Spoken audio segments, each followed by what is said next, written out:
July August গণহত্যার বিচারের জন্য সংস্কার করা আন্তর্জাতিক অপরাধ ট্রাইব্যুনালের মূল ভবন ও এজলাস কক্ষের উদ্বোধন কাল। নতুন এই ভবনের উদ্বোধন করবেন প্রধান বিচারপতি ডক্টর সৈয়দ রেফাত আহমেদ। গণহত্যা ও মানবতা বিরোধী অপরাধের বিচার হবে আন্তর্জাতিক মানে নির্মিত এই ভবনে।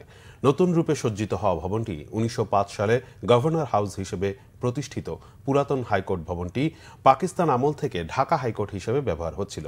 ২০১০ সালে ৭১-এ মানবতা বিরোধী অপরাধের মূল বিচার কাজ সম্পন্ন হয় এই ভবনে।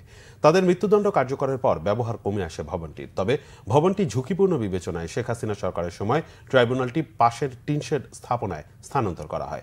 গত ১৪ অক্টোবর রাষ্ট্রপতির আদেশক্রমে প্রজ্ঞাপন জারি করে আন্তর্জাতিক অপরাধ ট্রাইব্যুনাল পুনর্গঠন করা হয়। ১৭ অক্টোবর শেখ হাসিনা সহ ৪৬ জনের বিরুদ্ধে মানবতা বিরোধী অপরাধের অভিযোগে গ্রেপ্তারি পরোয়ানা জারির মধ্য দিয়ে শুরু হয় আন্তর্জাতিক অপরাধ ট্রাইব্যুনালের বিচারিক কার্যক্রম। সংস্কার কাজ মনিটরিংয়ে কয়েক দফা সরেজমিন পরিদর্শন করেন অন্তর্বর্তী সরকারের আইন উপদেষ্টা ডক্টর আসিফ নজরুল ও গণপূর্তের উপদেষ্টা আদিলুর রহমান খান। এর আগে সংস্কার কাজ শেষে আন্তর্জাতিক অপরাধ ট্রাইব্যুনাল ভবন যে নান্দনিক রূপে দেখা যাবে তার ছবি প্রকাশ করে ফেসবুকে পোস্ট দেন ট্রাইব্যুনালের চিফ প্রসিকিউটর মোহাম্মদ তাজুল ইসলাম।